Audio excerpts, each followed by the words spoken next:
commentaires comme ça, tu vas t'attirer des problèmes. Déjà, tu manques énormément de respect envers la communauté musulmane, et surtout, c'est ultra islamophobe. Parce que quand tu dis que la religion musulmane est dangereuse, tu fais directement allusion au terrorisme. Sauf qu'il faut te renseigner pour ne pas devenir ignorant et éviter de dire des bêtises qui peuvent choquer les gens.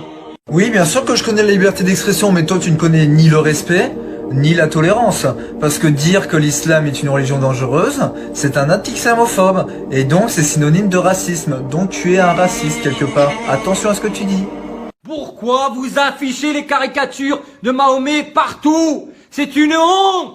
On n'a pas le droit de faire ça! C'est scandaleux! Vous appelez à la haine, vous énervez les gens, vous énervez les frères musulmans, les sœurs musulmanes! Mais vous vous prenez pour qui, la France? Je suis français et franchement, entre vous et moi, j'ai la honte.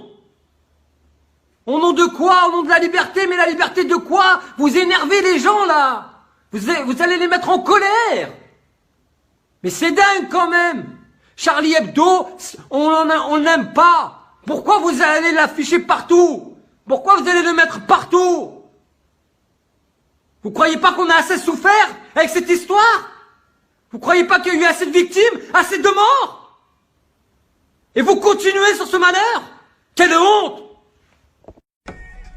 Aujourd'hui, je vais sortir pour faire un test dans la rue, en soutien à toutes les femmes voilées, surtout celles qui se sont faites agresser à côté de la Tour Eiffel, dont on n'en a pas du tout entendu parler. Je vais sortir voilée, moi française de souche, pour les soutenir.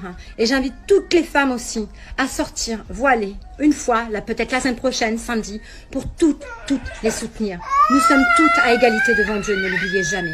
Dimanche dernier, 2 femmes voilées ont été sévèrement poignardées à Paris. La raison de cette agression, tout simplement parce qu'elles sont musulmanes. Vous vous dites jamais qu'un musulman c'est un humain avant tout, comme les juifs, comme les chrétiens, comme les bouddhistes, pourquoi on les traiterait pas de la même façon? Sérieux, on est au 21e siècle, on n'a toujours pas évolué, c'est honteux. Évidemment, je vois arriver à 1000 mètres les commentaires genre c'est pas du racisme. Moi aussi, je suis contre le voile parce qu'il y a des intégristes musulmans qui forcent des femmes à le porter. Alors là, je dis ok, mais explique-moi la différence entre des intégristes musulmans qui forcent des femmes à le porter et toi qui veux en forcer d'autres à l'enlever. En fait, t'es juste un intégriste pas musulman, mon pote. Et du coup, ça m'inquiète un petit peu parce que selon un sondage, 60% des Français déclarent être dérangés par le voile. Et moi, j'ai fait mon petit calcul et franchement, c'est impossible que 60% de la population française vive au quotidien près d'une femme voilée. Déjà, si tu vis dans la Meurthe-et-Moselle, le Cotentin ou la Creuse et que le voile te dérange, éteins ta télé et normalement t'entendras plus jamais parler du voile. Après, vous allez peut-être me dire, écoute, vu ta tête, les histoires de voile et de musulmans, ça te concerne pas. C'est pas faux. Mais mon problème à moi, c'est que je suis humoriste. Mon travail, c'est de faire marrer les gens. Mais à force de les stigmatiser, de les diviser et de les humilier, tôt ou tard, plus personne n'aura envie de rigoler.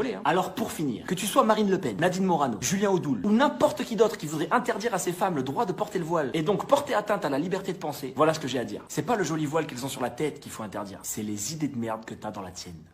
Oh putain, des musulmans, sales terroristes. Alors, excuse-moi, mais ça c'est un amalgame en fait. Alors non, puisque les terroristes se sont convertis à l'islam. Ah bah oui, les extrémistes musulmans sont rarement convertis au bouddhisme. Donc voilà, tous les terroristes sont des musulmans. Mais tous les musulmans ne sont pas des terroristes. Bon, en attendant, ils sont quand même convertis. Donc pour toi, tous les Allemands sont des nazis et tous les catholiques sont issus du Ku Klux Klan. Mais non, mais ça c'est des cas extrêmes. Voilà, justement.